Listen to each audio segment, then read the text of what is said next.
Alors, pour terminer cette deuxième partie, je propose la présentation d'une quatrième séquence que j'ai intitulée Traître ou pas traître. Alors, c'est une séquence qui est présentée dans un numéro des cahiers pédagogiques consacrés à l'histoire, le dernier numéro des cahiers pédagogiques qui a proposé un dossier sur l'histoire. Et puis, en fait, c'est pas le C, c'est le point D. Il y a une faute de frappe sur le plan, mais vous aurez corrigé de vous-même. Alors, il s'agit ici d'une partie du programme qui n'est pas à votre programme du concours, donc on ne vous interrogerait pas là-dessus à l'écrit. Ici, il s'agit d'une partie d'histoire du programme de troisième, dans le thème 1, l'Europe, un théâtre majeur des guerres totales, une partie de programme qui associe la Première et la Deuxième Guerre mondiale dans une réflexion sur la logique de guerre totale, participation des civils et des militaires, conséquences politiques, expériences totalitaires et logique de guerre d'anéantissement. Là, ce point, cette séquence porterait sur le quatrième axe de ce thème, la France défaite et occupée, régime de Vichy, collaboration et résistance.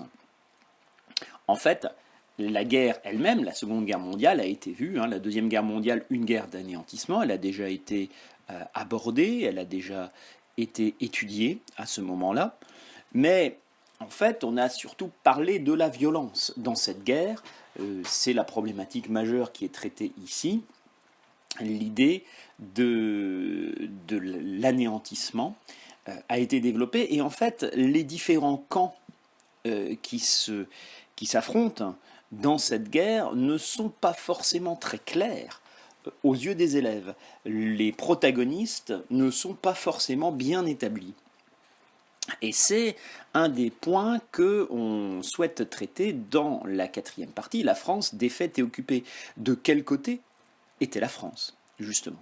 Et pour se poser cette question, on part d'un document d'accroche, qui est cette photo d'un soldat français sous l'uniforme allemand sur le front de l'Est en 1941. On montre juste la photo, et là, d'emblée, il y a un choix de provocation qui est fait, puisque on constate en général, quand on interroge les élèves de troisième, que tous pensent que la France a gagné la guerre.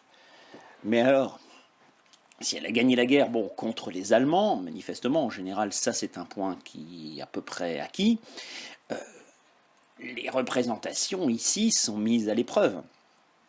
Et cette représentation d'une France qui aurait gagné la guerre contre les Allemands, ici, elle est défiée, elle est mise en cause, cette représentation, par cette image qui montre, qui met en évidence la collaboration, même si on n'utilise pas encore le terme à ce stade de la séquence. Il faut savoir que c'est un sujet sur lequel les représentations sont prégnantes, sont fortes et assez déterminantes, donc on peut assez facilement, justement, les provoquer, on peut les faire émerger, et il est même nécessaire de les remettre en question. Le problème ici, bien sûr, c'est l'écusson français sur l'uniforme allemand. Alors la question est posée, cet homme est-il un traître ou non? Traître ou pas traître? Ici, on pose tout de suite une situation problème. On est sur la compétence raisonnée. On met les élèves face à un paradoxe, face à quelque chose qu'il va falloir expliquer. On entre dans une logique d'enquête, une logique d'investigation.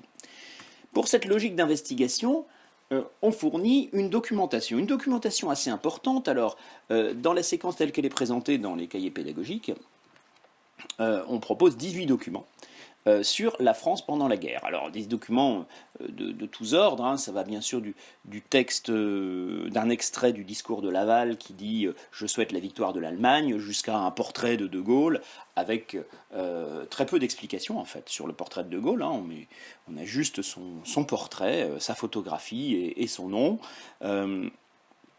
Et en fait, les élèves ont seulement leur manuel et quelques autres manuels d'autres éditeurs sous la main, ainsi qu'un dictionnaire.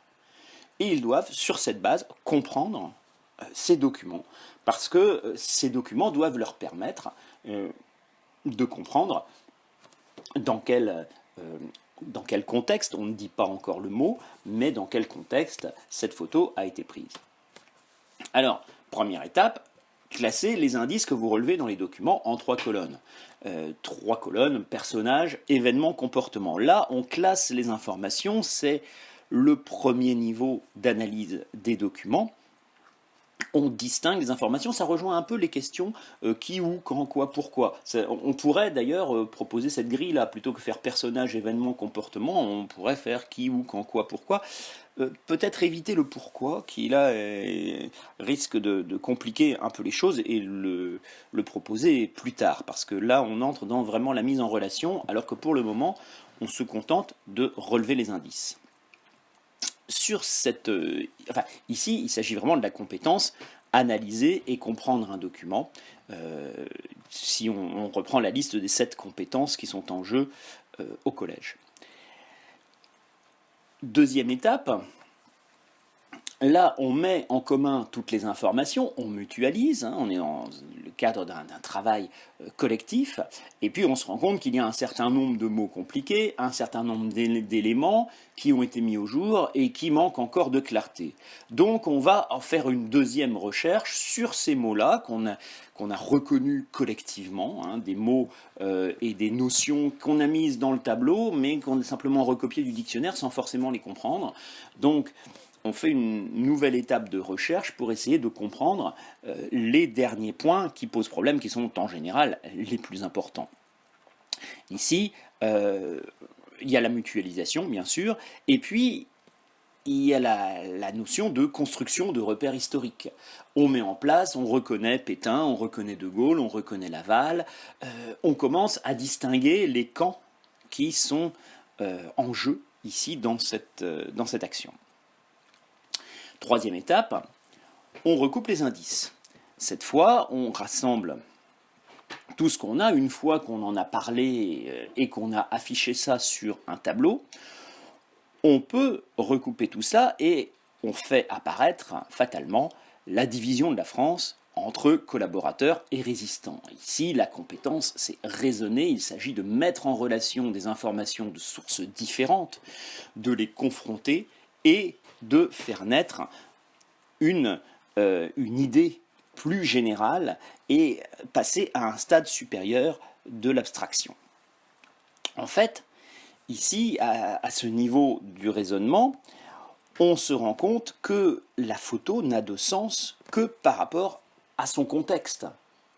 On analyse un document en se rendant compte que, pris isolément, ce document n'a pas de sens. En revanche, remis dans son contexte, quand on a compris que la France est divisée entre collaborateurs et résistants, là, la photo prend du sens.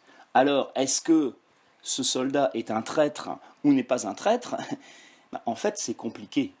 Ça dépend du contexte, ça dépend de ce qu'on prend en compte dans le contexte.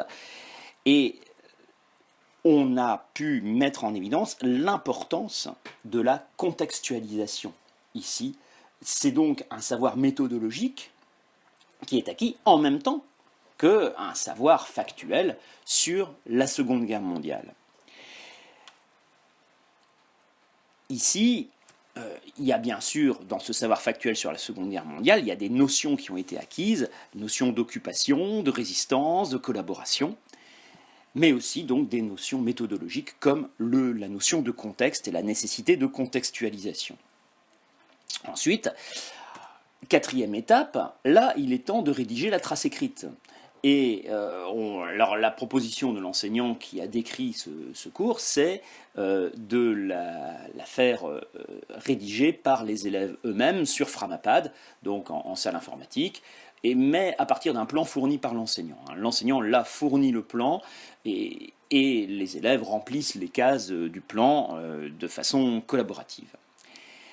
L'intérêt ici, enfin l'un des intérêts de cette séquence, parce que ces intérêts sont multiples, c'est que on revient sans cesse sur les mêmes informations à plusieurs reprises. On n'est pas du tout dans une logique linéaire d'acquisition, où on présenterait d'abord la défaite de la France, puis la mise en place du régime de Vichy, puis la collaboration, puis la résistance.